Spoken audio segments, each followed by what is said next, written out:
Welcome back, everybody, to another session of QuaranSTREAMs, Answers for COVID-19. As always, I'm Abrar, Omeish, one of your members at large on the Fairfax County School Board. And I'm Kimberly Boateng. And I'm the student rep on the school board. Excellent. And shortly, we will be joined by my colleague, the representative of the Hunter Mill District, Melanie Meren, and we're really excited to have her today. So last time we had one of the assistant directors from the Department of Health in Fairfax County. So highly encourage you guys to check out our previous episode. We talked a lot about what the health situation is in Fairfax County, the latest on that. And she gave us a timeline perspective on what's been happening. And as we said, so today we are joined by my colleague, Melanie Meren, who I'm also thrilled to have because Melanie Meren, before both of us had served on the school board, was a fellow co-chair of mine on the Human Resources Advisory Committee. So hi, Melanie, go ahead and say hello. Hi, hello. I'm so glad to be here. Thank you, Abrar and Kimberly, for hosting this wonderful opportunity. Absolutely. So as always, we'll go ahead and get started with updates on the school system and what's going on. And then Melanie and I will take a deeper dive into the budget process, what the previous meetings have been talking about, what we're expecting tomorrow. And then of course, open to y'all's questions about any and every topic that might be on your mind, including Blackboard. So general updates on the national side. So Congressman Don Beyer had recently released a number of financial resources that are out there for families, really helpful toolkit. So be sure to check out his the information he puts out on his social media and newsletter if you could use that. Additionally, on the state level, the governor has extended his executive order about essential and non-essential businesses until May 8th. So that's going to continue to be the case. And then in terms of our own community, so as of now, as of April 19th, we have 184 positive cases today, totaling 1,820 with 48 deaths. So again, be sure to take all the precautions, protect yourself and your family. When you go out, we still have to, cover our faces and whatnot.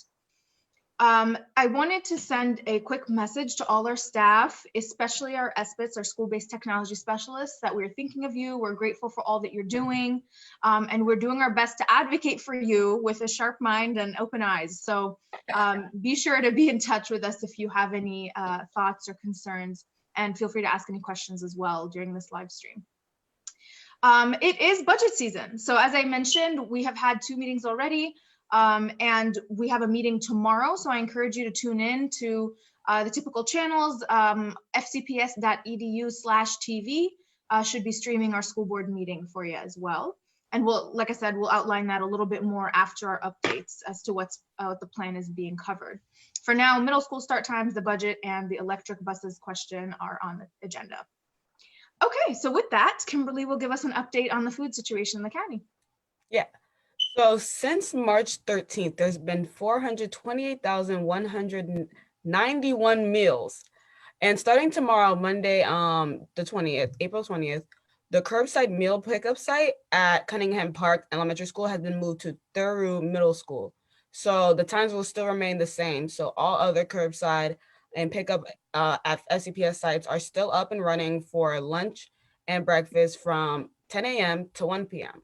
So there's a reminder, you can pick up both at those pickup locations and bus drop-offs. So there'll be pop-up grab and go sites. They will vary in time. So make sure you check the websites. The website, as always. Or have we shown this one before? The map, right? The map? I think we've shown the map. Yeah. So just tune into one of the previous ones if you missed it. And yeah, so if you're in need of meals, just make sure that you look on the website to see what pickups are near you and if there are any bus drop-offs around your area.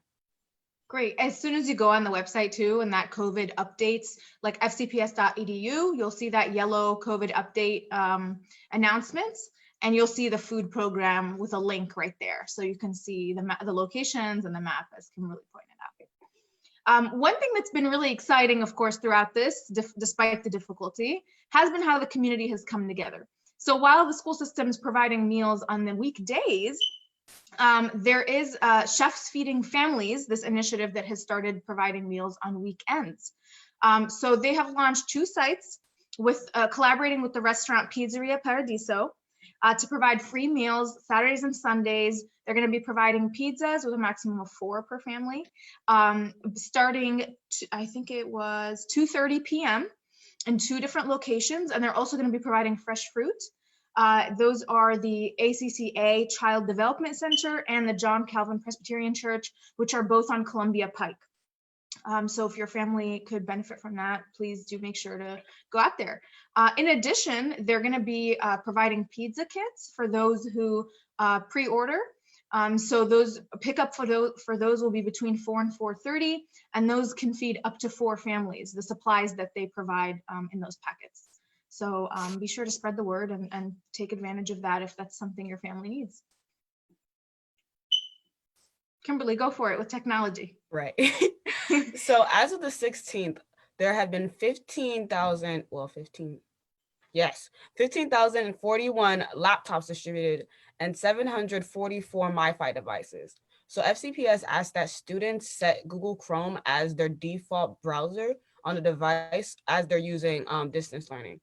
And if folks have questions about Blackboard, feel free to put that in the live stream, and we'll be able to ask that when we get to it. And in terms of academics, the Northern Virginia Community College started this Jump Start initiative where current and rising seniors planning on attending Northern Virginia Community College can enroll in 2 tuition-free online college courses this summer. So for more information about qualifications and registration, visit the Northern Virginia Community College website and just search up Jumpstart. And also FCPS will be resuming classes on Tuesday.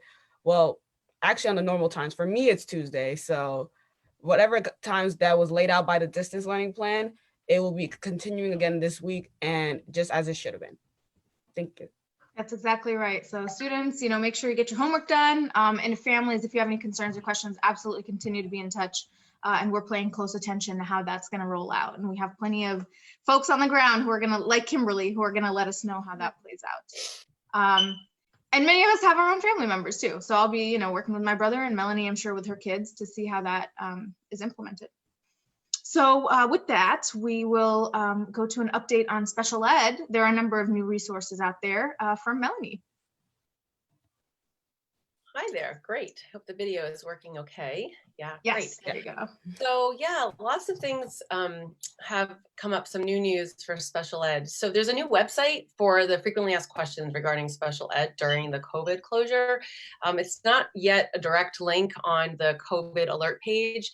I'm sure we can put the website right up here in the feed, but if you, I found it by going to FAQs and scrolling down. So if you just go to that main frequently asked questions and answers, there is a section on special ed that's really quite full now.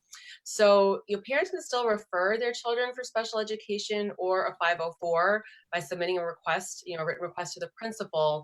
And then the local screening will be scheduled over teleconference or video. Your parents still have to give consent. They can do so electronically, but the in-person evaluations, they just can't happen until school reopens. So similarly, some reevaluations will not be held until school opens. So I would say, check in with your student's personal team at your school and to see what's possible if you need to have an evaluation or a reevaluation.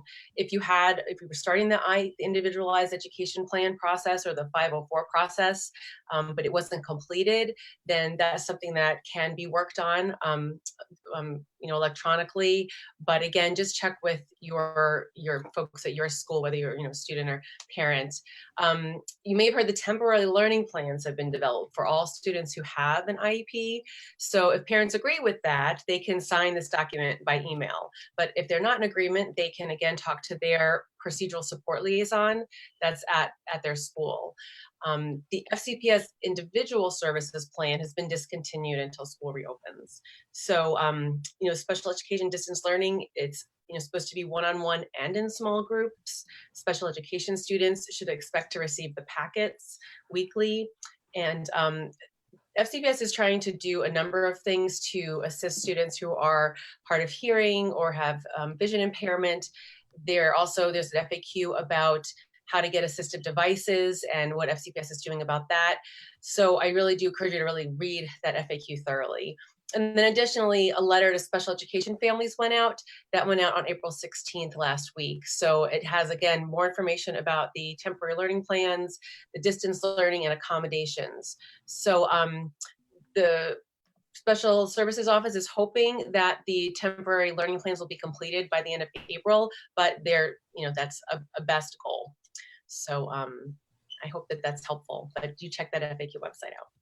Yeah, thank you, Melanie. And actually, I'll go ahead and screen share just to show folks where to find that, because it is incredibly helpful for special ed families, but also in general. So as soon as you go to the homepage of fcps.edu, right here under this picture, you'll see new FAQs on distance learning plan and COVID. So as soon as this loads here. And that's funny. I found it in like a totally different way. So, but it's good. Yeah, multiple ways. Everyone needs to access this information. But it is buried is the point, is that it's right now not as front and center. Not easy to find. Mm-hmm. So of course, translation in multiple languages. And then you'll find FAQ lists on a variety of topics. So you can scroll through distance learning in general. There's some stuff on seniors that'll come up in a sec. The SAT, ACT, so many different questions, AP, IB. And then when you go all the way to the bottom here, you'll see a specific one on students with disabilities, which Melanie was just referring to. So be sure to look at that if you have questions, all sorts of things, 504, setting your child up, if you contest a decision that's made for them, et cetera. So thank you, Melanie. Okay, cool. So regarding employees, so in the future, the plan, if Blackboard doesn't work, teachers will be providing new instructional opportunities through Google Classroom, pre-recorded videos, learning packets, ebooks, emails, channel 21, 25, and 99, and other digital resources. As I mentioned earlier, school board will continue to monitor and push for hopefully, accountability and effective rollout on those things. But staff certainly have been, communicating with principals, and hopefully you guys have that set up. If staff are having some challenges, be sure to reach out to your principals about that. Or, if that's not addressed, certainly your school board on following up with those issues. And I know I've heard from a number of you already. This week, FCPS has provided training for staff regarding how to draft and implement the temporary learning plans. So again, be sure to talk to your program manager if you need support with any of that. And finally, there are some updated resources for staff on the website. Once you go to the menu, current employees, the staff website, it's under employee resources. And we've mentioned before that some of the health plans have also been updated. So be sure to take a look if you're under the FCPS health plan for you and your family, because you may find some things are less costly now to access. I will highlight again that we are grateful for our SBITs, and certainly want to work closely with you guys to provide the smoothest work situation possible in light of everything that's going on. So Kimberly, we'll talk a little bit about some resources that have been updated on the website as well. So over the past couple weeks, parents have been expressing how they have been struggling to keep their children occupied, which is very understandable because I've been struggling to keep myself occupied. So FCPS has ideas of how to keep children engaged during these times. So I'm gonna go ahead and screen share. Hold on, I need to figure out how to do it again. Never mind, I figured it out. Okay. All right, so where is the tab? Here we go. So here we are. So when you look at this, all you have to do is scroll down a little bit, and here's the article, and it's called Keeping Your Children Occupied While at Home. And when you open this up, it'll give a couple of ideas, and there's like a parent idea of the week. And this will likely be able to probably update. And I like how they said, take a virtual tour. I've been taking a lot of virtual tours of a lot of different things. I highly recommend it. So these are a couple of things to keep your children occupied. And while I'm here, also, if parents wants to look up how to access Blackboard, what you have to do, go down here and then tap on resources. And once that loads, scroll down and you look for technology. See, it's in alphabetical order, so that's helpful. Tap on that. And then you scroll down and you look. I hope I didn't miss it because I do that sometimes. Here it is. And you tap on here, and they should give you instructions on how to access it. And also, if you don't have it, it also recommends that you contact your child's school. And I know Money License, Blackboard is one of the few places that you can look over what your child is doing, especially in this times where it's important to look over like what's going on. This would be the place to look for more access and more resources. Thank you, Kimberly. So with that, as we continue to take questions here, Kimberly and I will go ahead and, Melanie and I will go ahead and dive deep into the budget, what's been going on. So I'm going to screen share real quick to show folks again where to find materials about the school board. One of the important things to keep in mind is the various roles of all the people involved here, right? So you guys have been receiving these emails from FCPS, maybe hearing from Dr. Brabrand in a couple Facebook Lives. Who are these players? What do they do? So, you have Dr. Brabrand, who serves, of course, as the superintendent for the school system. That's effectively like the CEO of the organization. And then you have the school board. And each of us, represents various constituents of our community, of our county, in ideally guiding and holding accountable the work of Dr. Brabrand and his entire leadership team and all the staff. So each of you has 4 or 5 members on the school board. And that's because there is one person from your district. So for example, if you live in Hunter Mill District, Melanie would be your representative. In addition to 3 members who represent the whole county at large. So that would be myself, Rachna Sizemore-Heiser, and Karen Keys-Gamara, who are our colleagues on the board. So you're able to reach out to any of us. And in addition, if you're a student, Kimberly also represents you on the board. So you can reach out to her as well. So looking here at the website real quick, every week, the school board, whenever there's a school board meeting, it's actually updated on the site. So I want to make sure you guys know exactly where to access everything. So when you go to the homepage and click full menu, you go to school board.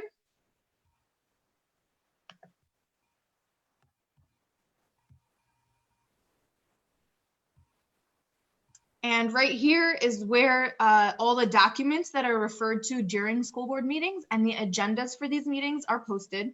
So click on board docs.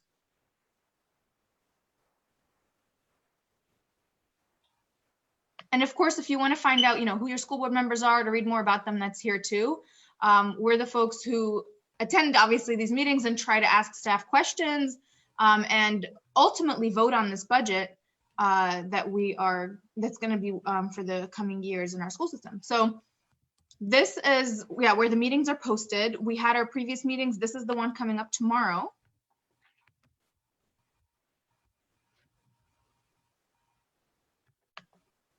So before looking at that, I did want us to take a look at our meeting from this past week to go over a little bit of the budget contents that we covered. Okay, so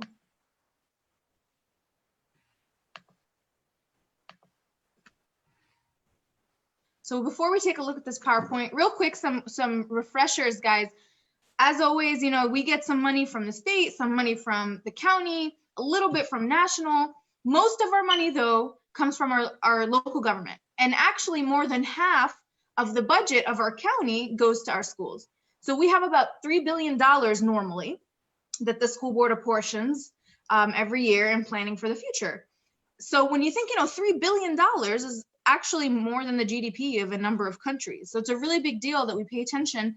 And with COVID, there are a number of impacts, both national, like on all levels, nationally, state, and locally, that are impacting how much money we may be getting, which is why the stimulus package has been so important and why that's been a part of the national conversation. So now I'm going to have Melanie help us out here, and let's talk about the budget together. So Melanie, I have here the presentation from last meeting. So we'll go over this, explain what it's about, and then maybe we could talk a little bit about what we're expecting tomorrow. Sure.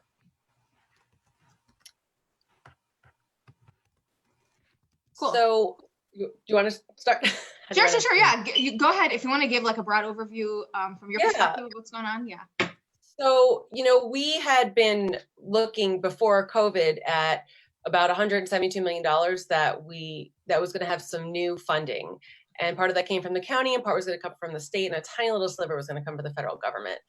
Now, given our budget situation everywhere, that 172 has gone down to, well, that's not true. We were going to get about 85 from the county. Now we're going to get about 7 million from the county.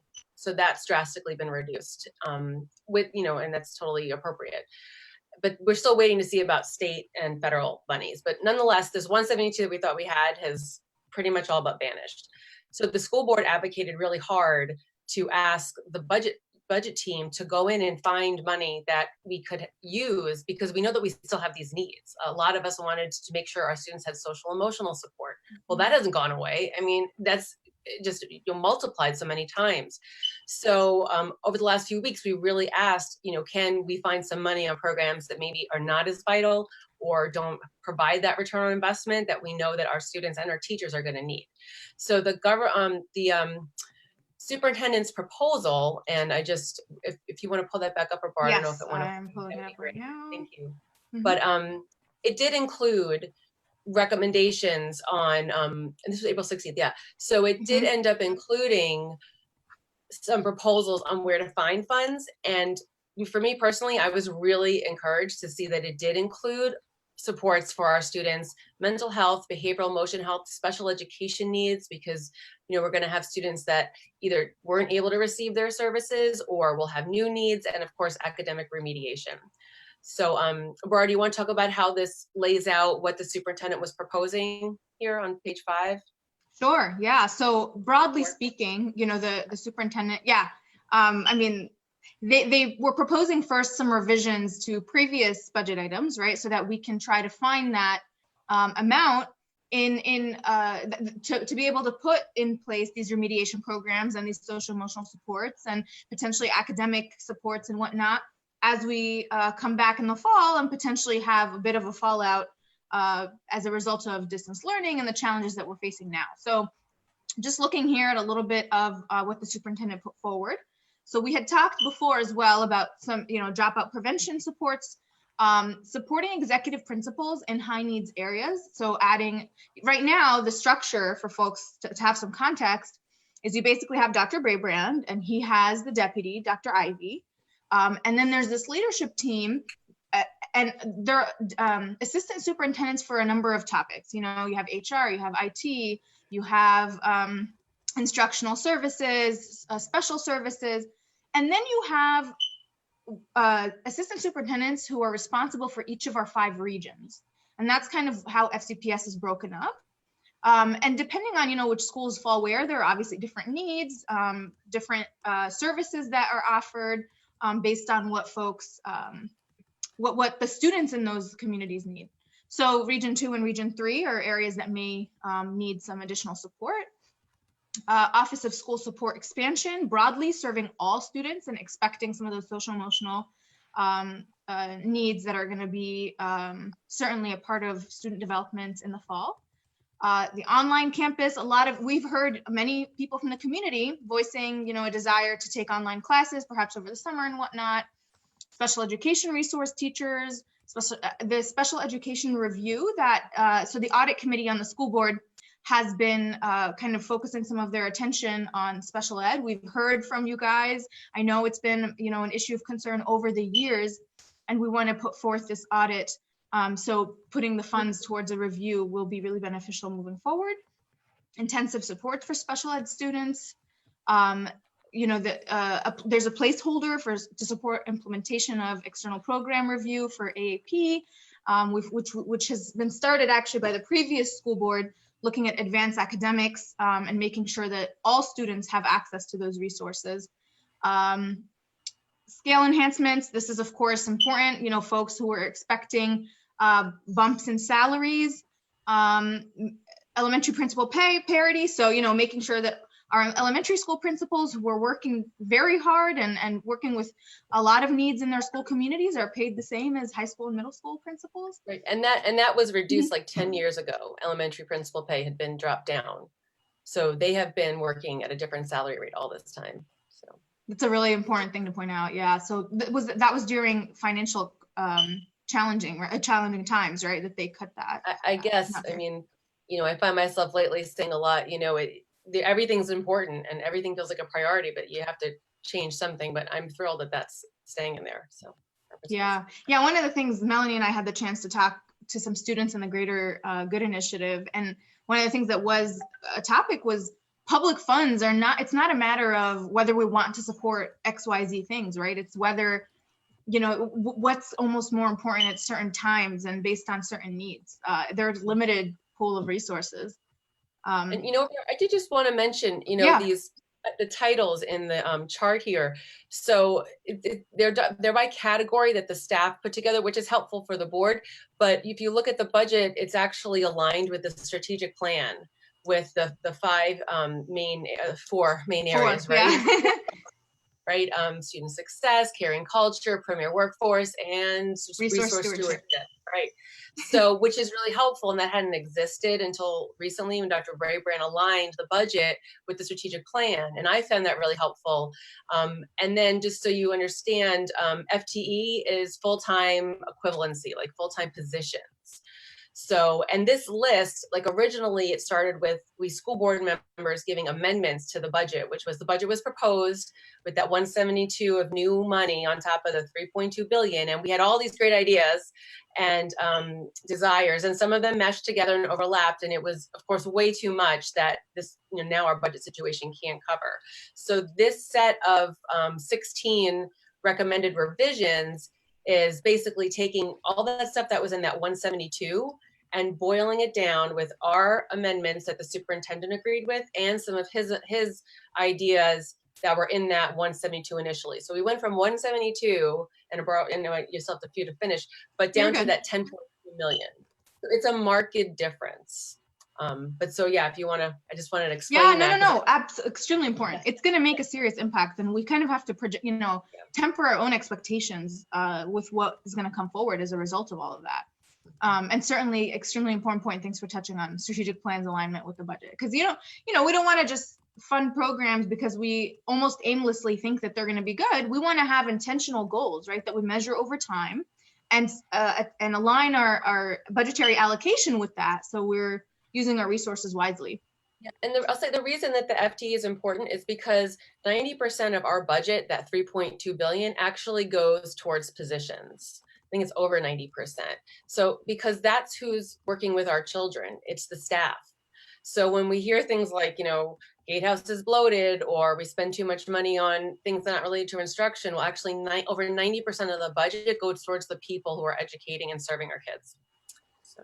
No, extremely important. Absolutely. So the amount of money we have to work with is actually much smaller than that $3 billion number, right? Great.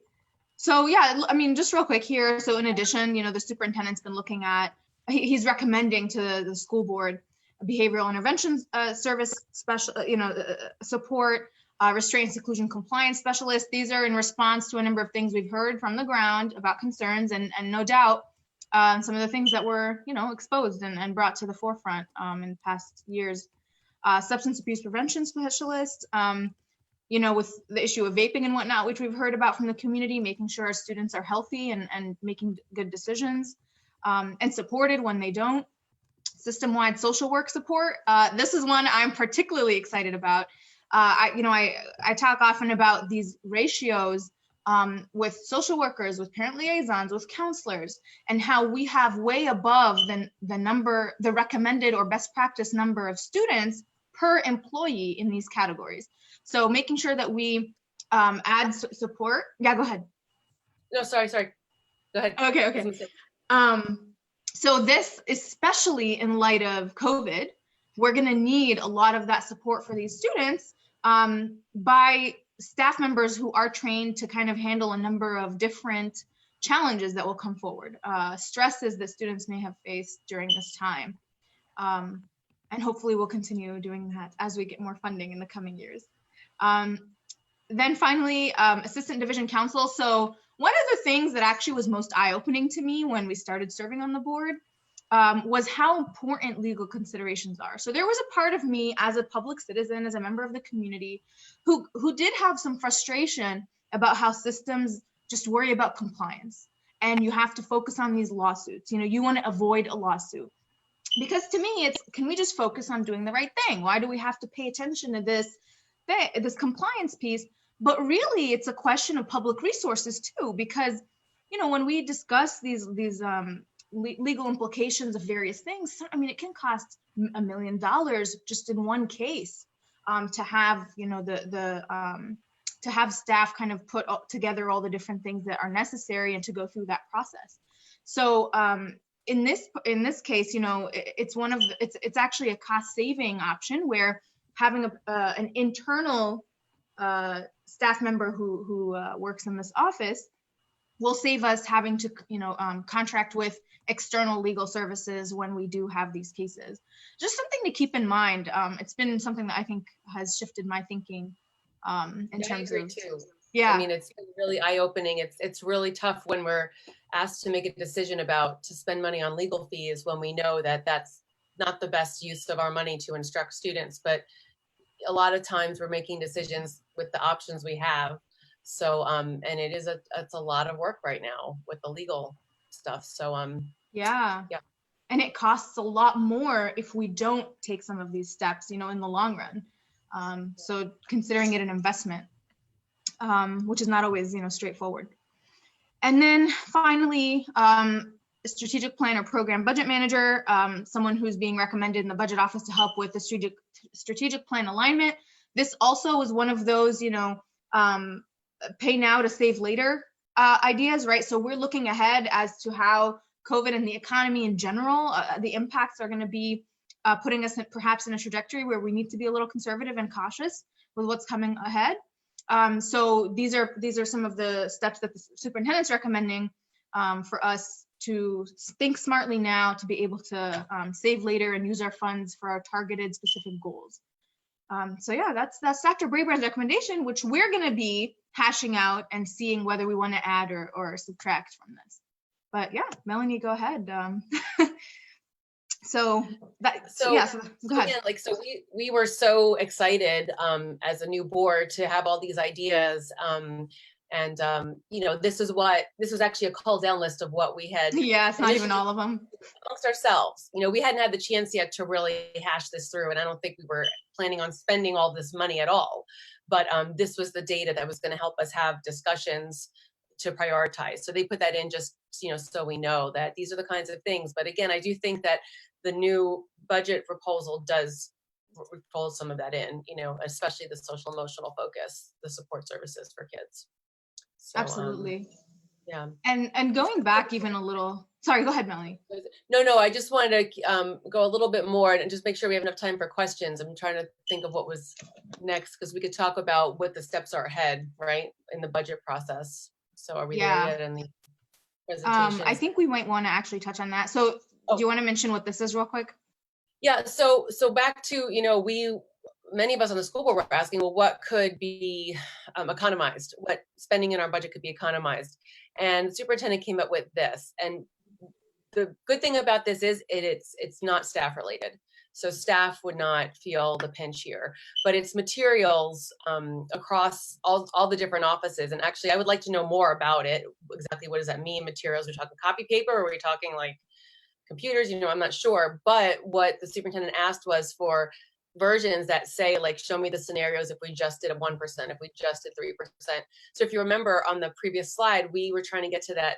The proposal was $10 million more above what we currently have, because we're not getting that new money. So you could see the different scenarios up to, was it 16% on the next slide? Mm-hmm. 20%. So now it's up to the board. We approve the budget.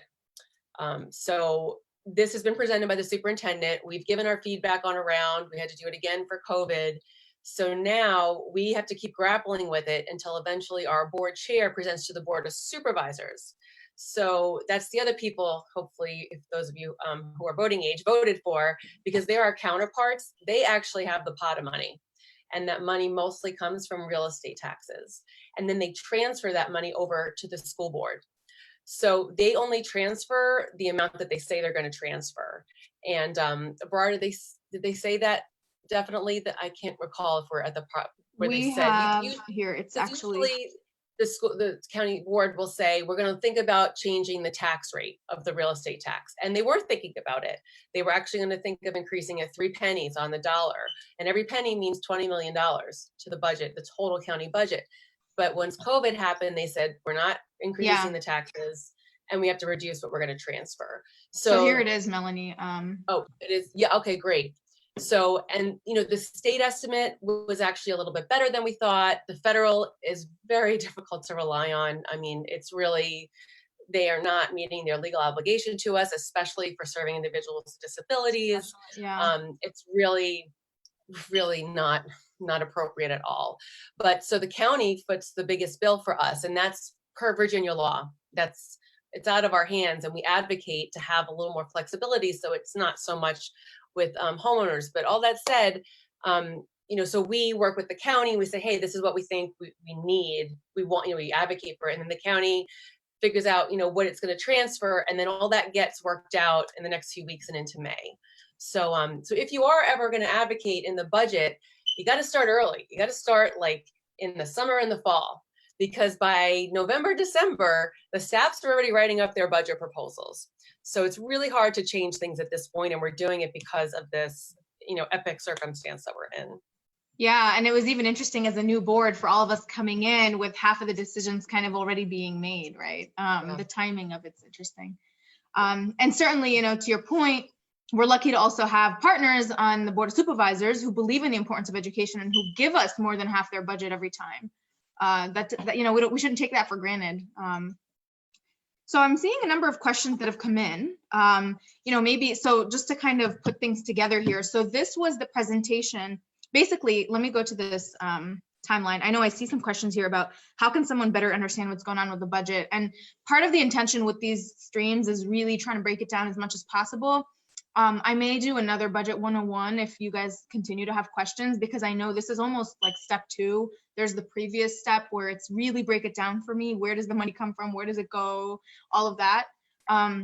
So if that's of interest, please put that in the chat or comment that and we can consider doing that. But this is really where go ahead, Melanie. I was just looking up at our board meetings because I saw Ashley's comment, and I was going to say, more than what we're saying now, definitely look at that April 16th, this presentation Abrar is, that we have up. But the original budget proposal, I can't remember the date in January, but that has the really full picture.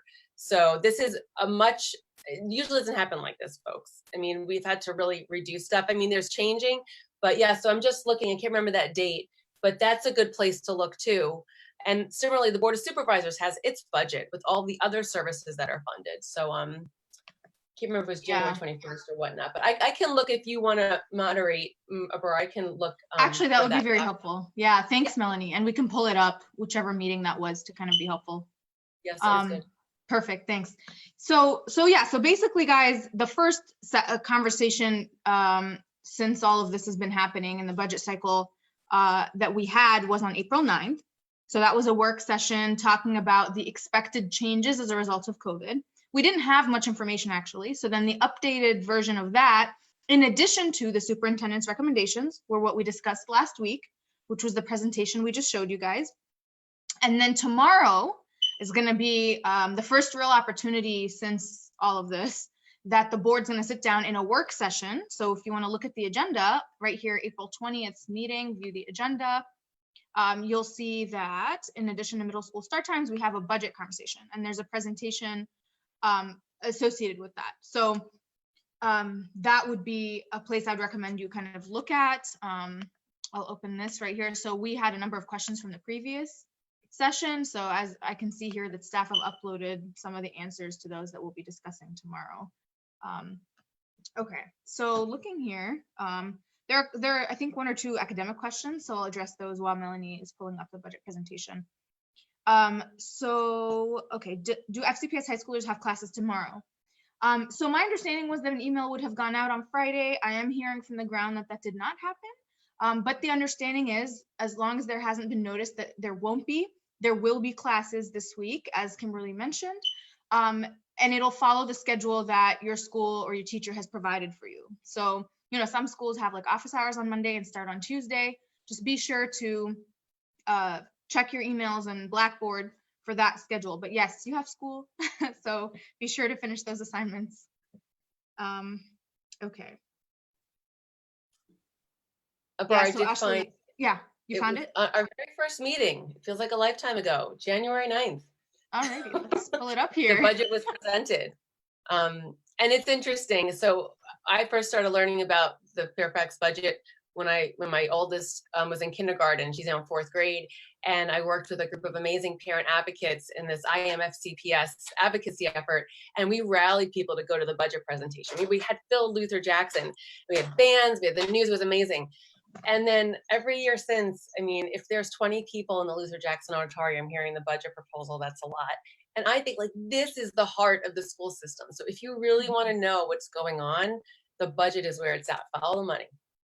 Yeah, I mean, if you think of really the entire school board, this whole like election of 12 plus 1 student process, all of it happens for a couple primary reasons. One of the biggest, biggest of which is the budget, right? I mean, we hire the superintendent and then we determine the budget for the school system. So this is the presentation that we had the first meeting, as you're saying, in January. Just scrolling through here, a couple of, this outlining the strategic plan. This is actually a really useful slide. Melanie, you want to go over it? Sure. So again, like we mentioned, our 4 goals, right? Students, the environment they're in, which is a caring culture, resource stewardship, so spending our money well, and facilities, and the premier workforce, our people. So we were expecting that 5.8% increase over the 3.2 billion. And again, the County Board of Supervisors has been increasing that transfer. And in the last, I think it's been since Dr. Brabrand's been here, we have been able to have that match, which is really different from the past, in the most recent past. So that is great. But so you can see again that the biggest focus is that student success piece. So, but again, 90% of that, which is shared across those 4 areas, is related to people, the people serving our kids. I wonder if, I'm trying to see if they outlined that. It's there we not go. broken, because it's not broken out by the 4 goals like that I see now. But it might say it someplace else. I could keep looking. Because there's an actual document too. This is the presentation, but I know there's an actual doc. There's a page. If you even just Google, I think, FCPS budget, it will show. So this is the county transfer. Yeah, this is another, I think, slide that would be useful to go over. Yeah, but so there's a whole page on FCPS's website that does show the process, and the process includes you all. Anyone could come and comment on the budget, and that's happening soon, isn't it? Next week, or it's Thursday, right? The hearing. Yeah, so video or email, there are a variety of digital ways for you to get involved and have your voice be heard. So I'm going to see if I could find that page once I'm done. That'd be perfect, and we could show them where to sign up. Yeah, because signups actually open up tomorrow at 6 a.m. And usually it's a coveted spot to get in early because it can go not only 1 day, but 2 days. You can come in. So usually people go to speak in person, 3 minutes, or submit a video. But this time, of course, it's going to be all virtual. So you can submit a video. And the most helpful things for us is going to hear your suggestions. It's certainly an opportunity to be constructive and talk about the budget and not the other stuff that maybe you're thinking about. So so I'll look for the sign up for that. Well, yeah, and even if, I think sometimes for folks, it might be intimidating if you don't understand all these numbers, and for you just have this one issue, or you want to help your kid out in this particular way. Don't be shy to come forward and express the importance of a certain program or service that your child has been receiving or that you would wish they would receive. That enough really kind of flags for the school board, okay, we need to look into XYZ, initiative and think about how it fits into the budget. Or, oh, there's this gap that this person brought to our attention.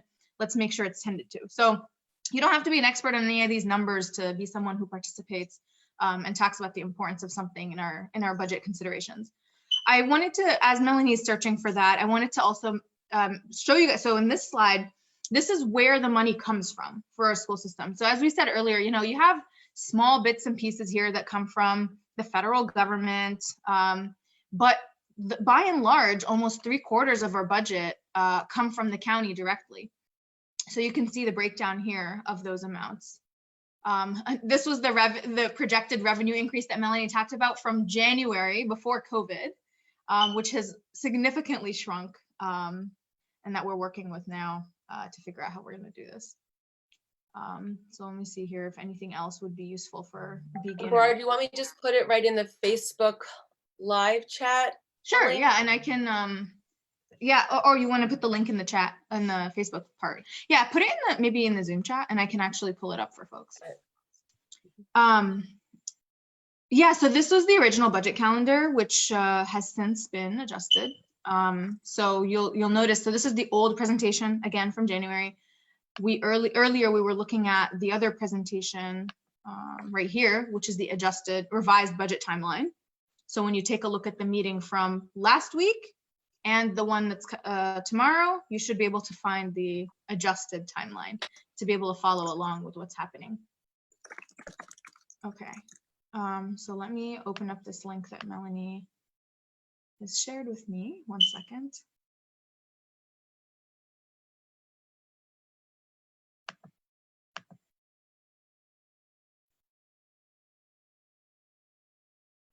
Okay, so Melanie, if it's on the homepage, we can actually just go directly. So from fcps.edu, about FCPS.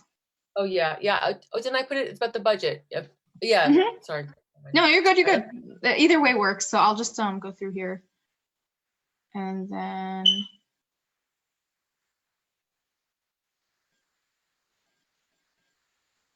So you went to budget from here. Yeah, there we go. Budget.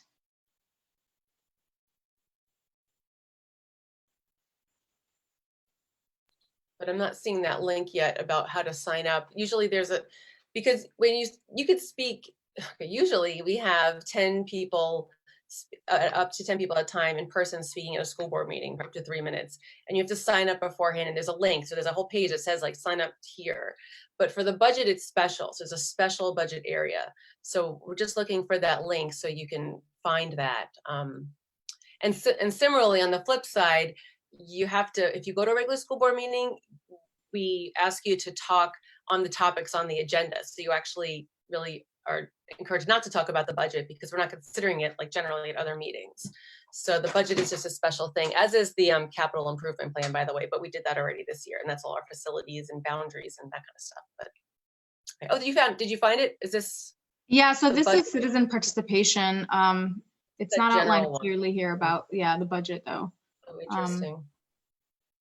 Yeah, so as Melanie mentioned, I mean, normally these are open at 6 a.m. on the Monday before the school board meeting. So just be mindful. You want to set that alarm if you want to do it.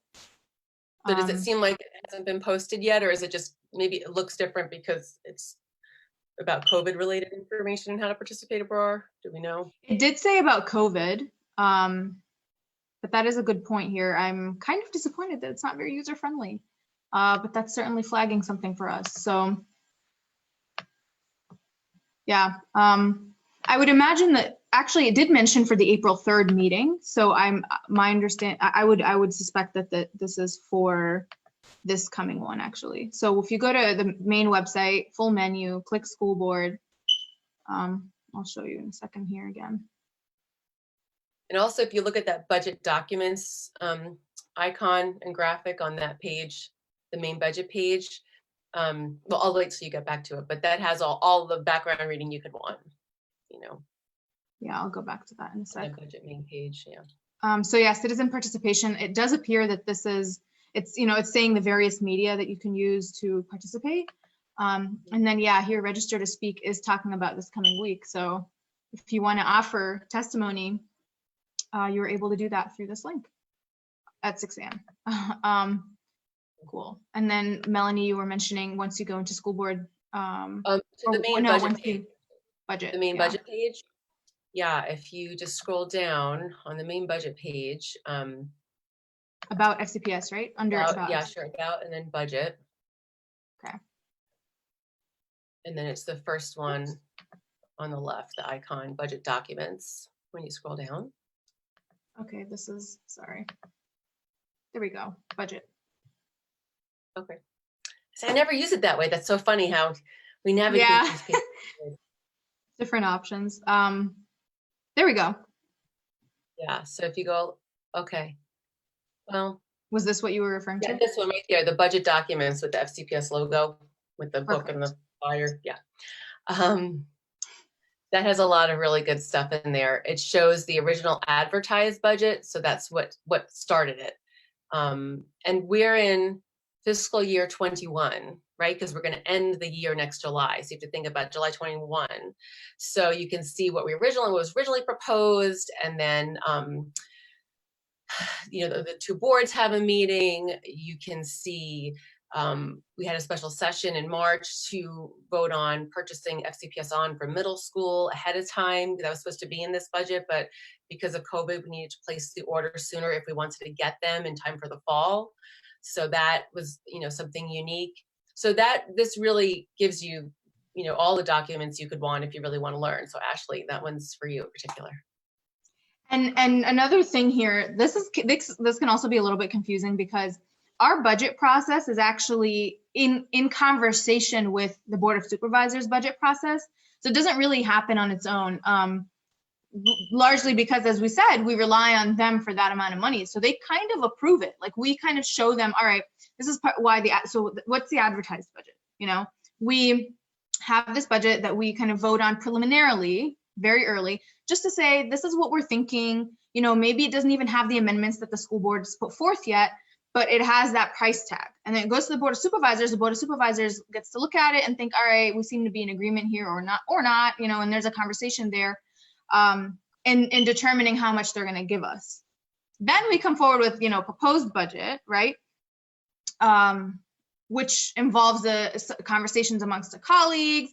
Staff may present their own proposed budget, which we then, like I said, play around with amendments, whatnot, to then come forward and approve a budget. So knowing the distinction amongst those terms is also kind of an important piece. Melanie, I don't know if you want to add anything to that, but it could be confusing if you don't know what those are. It is, and I learned it through going to meetings, which I know we can't do. I mean, you can certainly watch as much as you can, but that's how I learned it, was spending a year being immersed in advocacy, and then every year I get another little piece of it. So yeah. Well, Abrar, is it okay if we switch topics? I feel like we've done a really comprehensive look at the budget, which I totally geek out on this stuff, which is what you want in your school board members, right? That you have members like us who really love this. Absolutely, who want to break it down as much as possible. Okay. Yeah, let's take let me just check the stream real quick to make sure there are no other budget questions that we can address real quick.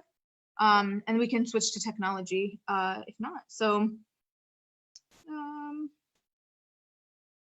okay.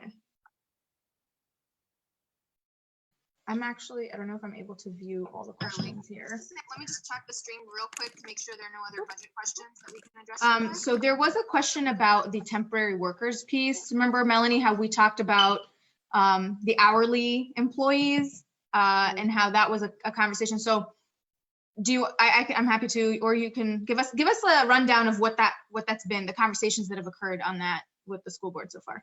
Yeah, so when we first decided to go to closure, we wanted to make sure that as many employees as possible continue to receive pay. And it's actually kind of confusing, all the different categories of staff: hourly, not hourly, exempt, non-exempt, contract. So we knew that the temporary hourly employees that were, our bus drivers, our food service workers who work basically full-time jobs, that they would continue to be paid because the money from the current budget, FY20, had already been allocated. But we also know that even though we have that FY20 money already allocated, that we are spending more already. So we're trying to make sure that, whatever we're spending now left in FY20 is essentially what we need. But we realized that some of our hourly workers weren't in these buckets of these larger groups of, workers working many hours. And so we went back last week and realized that we needed to make sure that these folks, weren't left hanging. And so we did approve payment for the next 2-week cycle for them. But, I still had some questions about exactly how long and who is going to be paid. I certainly want to pay as many people as possible as per our budget. But I think there's still some information to be figured out, to my understanding of it. Yeah, and we left off, having discussed that we extended that pay, and then that conversation is going to be picked up.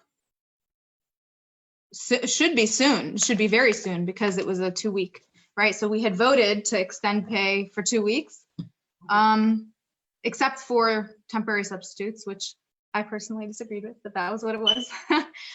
And then now, before the 2 weeks are up, we're going to be having a conversation about whether that's extended through the school year or not.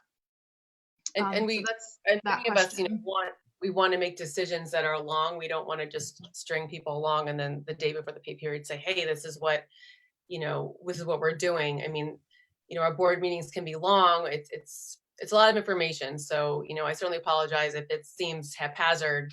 We're trying to fill all the holes where we can and understand and make decisions that, are affecting people's lives. So.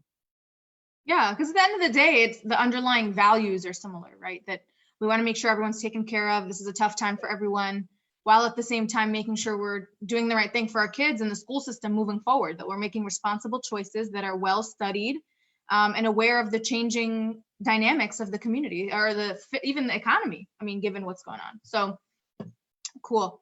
Yeah, so we can go ahead. I don't see any other budget specific questions. I know we have a public engagement question, which we'll get to shortly. But let's go ahead and answer technology questions. Well, go ahead, Melanie. Yeah, so I have some folks over on another stream here, and so they're asking about Blackboard and Schoolology. So right now we have a contract with Blackboard, as everyone knows, and as timing would have it, their contract they're going to their final year. I don't know the exact timing of that. But Schoolology, which is a Google platform, had already been selected as the next contract. So we're still learning more about all this. I mean, we had a good background, but then Thursday happened and there's still a lot of questions we haven't had answered yet. So the question was, when will it be implemented and will it be integrated with SIS and Google Classroom? I'm sure it's going to be integrated with Google Classroom because it is a Google project. I don't know about the student information system. That's on Blackboard, I believe. So, right? Is it on Blackboard? I'm not sure. It'll go with Google Classroom, but I'm not sure about SIS. So I don't know the current contract amount to Blackboard. That was a question someone had asked, but we can certainly find out. And then someone's asking me to view the FCPS technology plan. That's also something I don't have at my fingertips, but all of these things are publicly available. And so when I find them, I'm happy to share them. Yeah, and certainly, I think a number of these questions are emerging from concerns about accountability, what products we're using, whether they work. I've even heard from folks like my neighbor who I went to school with in FCPS and other engineers in the community who are offering services and trying to be helpful. So just clearing up a couple of those things that have also come up as questions. First, number one, there's a long procurement process that has to happen for any service that's offered, right? So if you come up to us as school board members and say, hey, I have this company and we want to help, we absolutely love that and wish that, we could take you up on this offer, but there are systems in place for very good reason, right? As to how the school system would go about working with anyone. So we kind of can't be a part of that process and it has to formally come through that office. Just to clear that up in terms of the Blackboard situation specifically. So rightfully, the community has been concerned, right? I don't know, Melanie, if you want to comment on this. And I addressed this last time too, briefly, but we're continuing to pay attention. And one of the things I think too, that opened my eyes being in this capacity is there's a wisdom to what's addressed publicly and what is made a big deal, externally. And then when there's personnel issues, right? When there are conversations to be had with specific individuals, sometimes there's a wisdom to that being handled differently. So I just wanted to kind of put that out there as a sentiment that it's not a lack of attention. I assure you, my colleagues and I have been vigorously emailing one another about various things. And that's kind of why I also mentioned SBITs and whatnot a few times in this call. Or in this stream. But I don't know, Melanie, if you want to comment on that as well. Yeah, so I actually worked in the Fairfax County Procurement Office for a little while and also geeked out on that. And that's a place where I know that we can do more cost-effective purchasing in Fairfax County. And there's just, tools and things have evolved and different needs. So that's something I'm hoping to get to someday. I think what I've learned about this is, we've had like some really generous offers from constituents who are experts around here in cloud management and data management and global IT, which is amazing.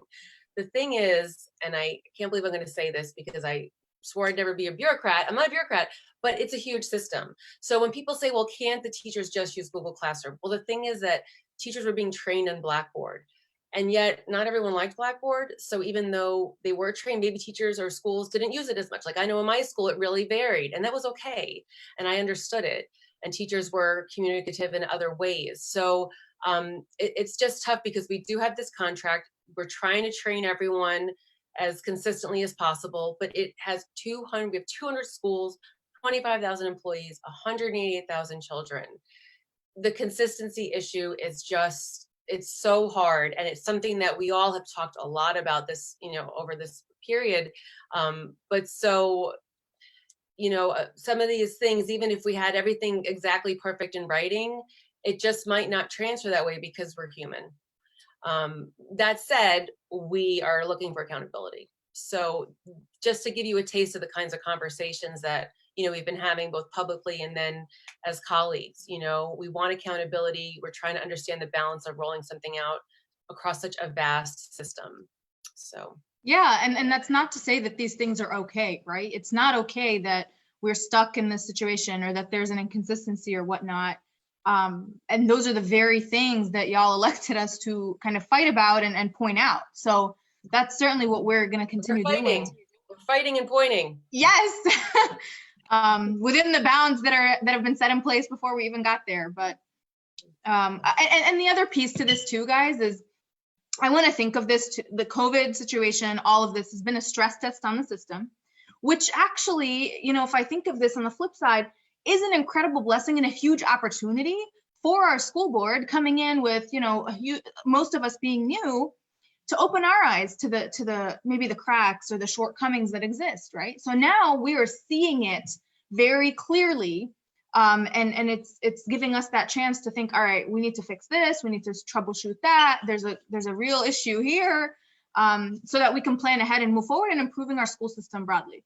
If things were kind of routine, I don't know that we would have had that same opportunity with such speed to pick up on the serious challenges that we want to certainly improve on. So I've been thinking of that as well.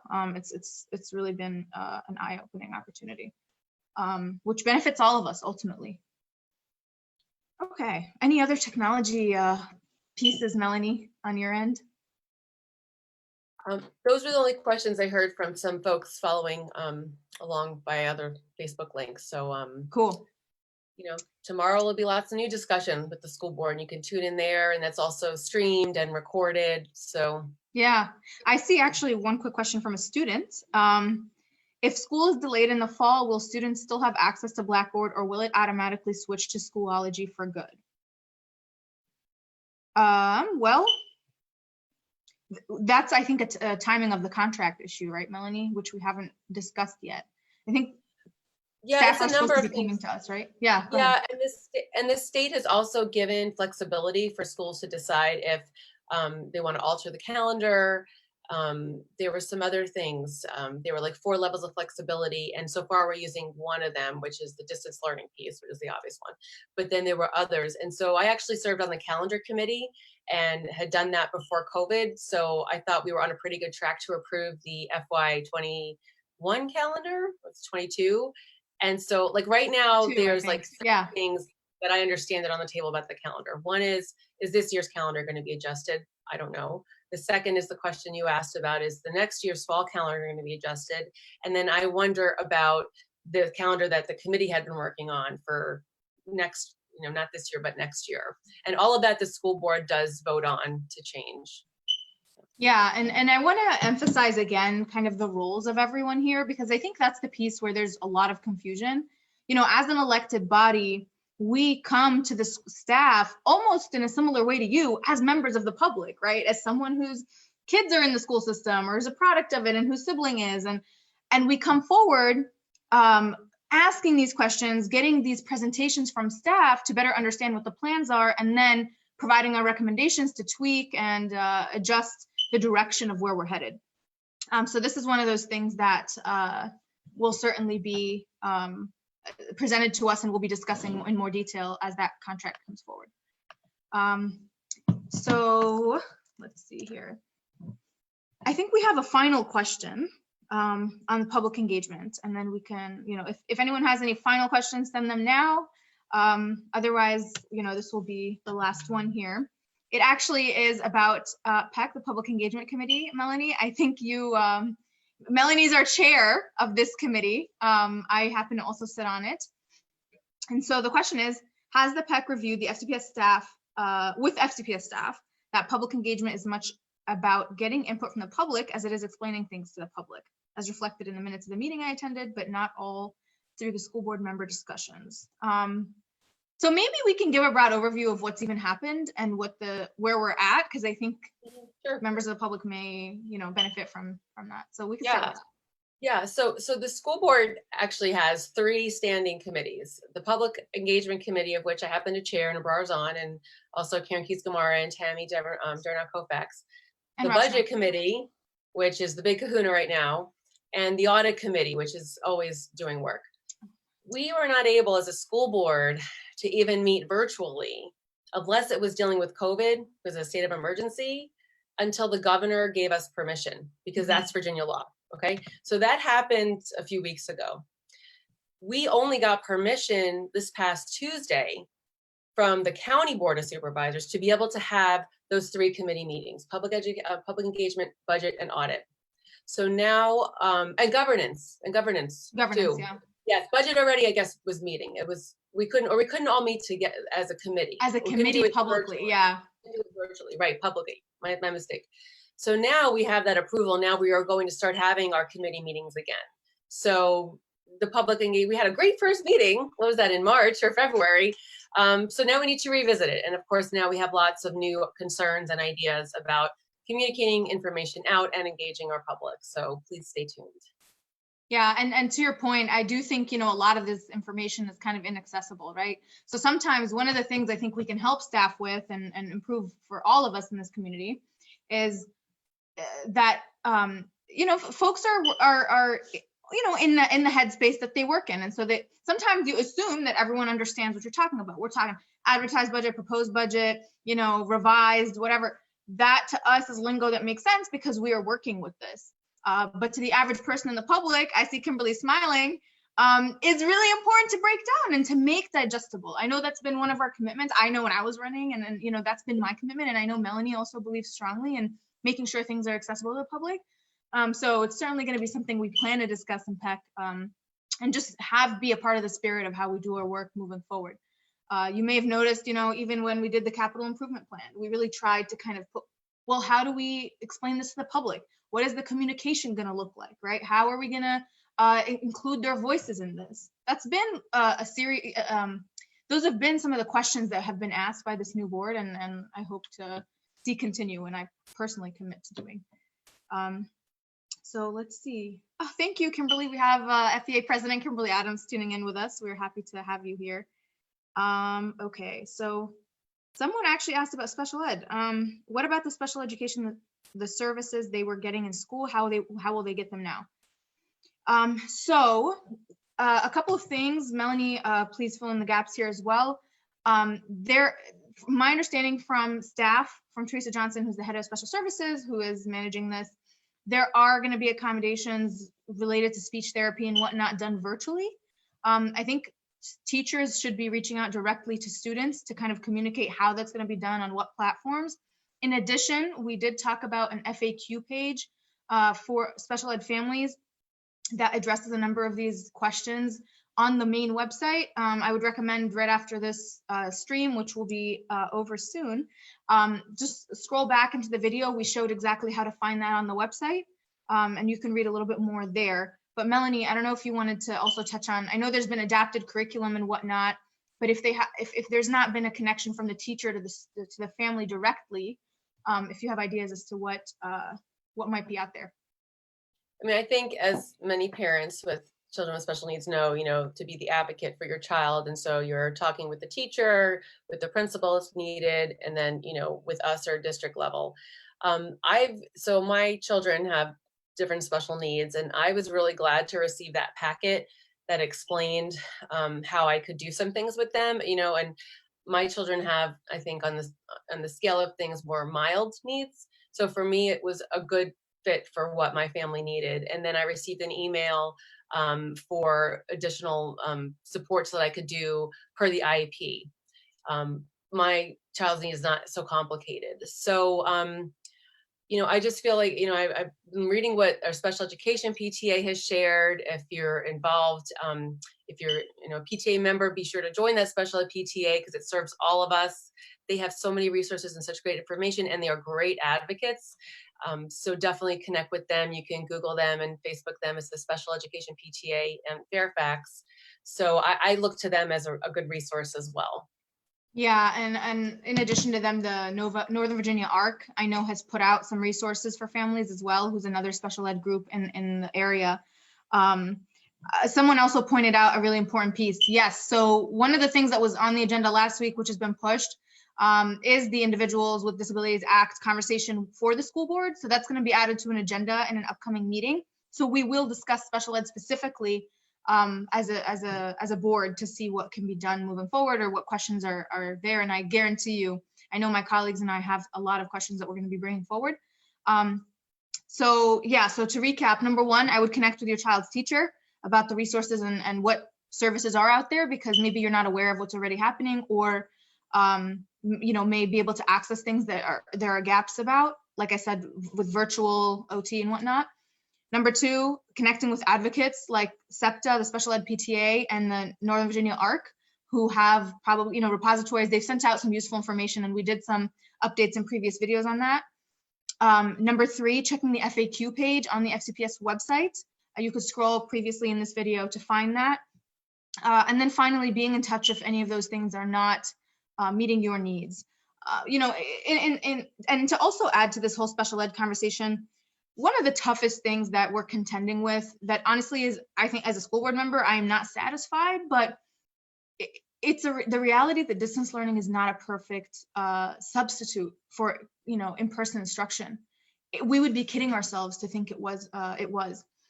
We're gonna, continue to push to try to make it as much of a substitute as it can be. And I would hope that we could be trendsetters in some way in that regard. I'm not, I don't want us to lower expectations because of that reality.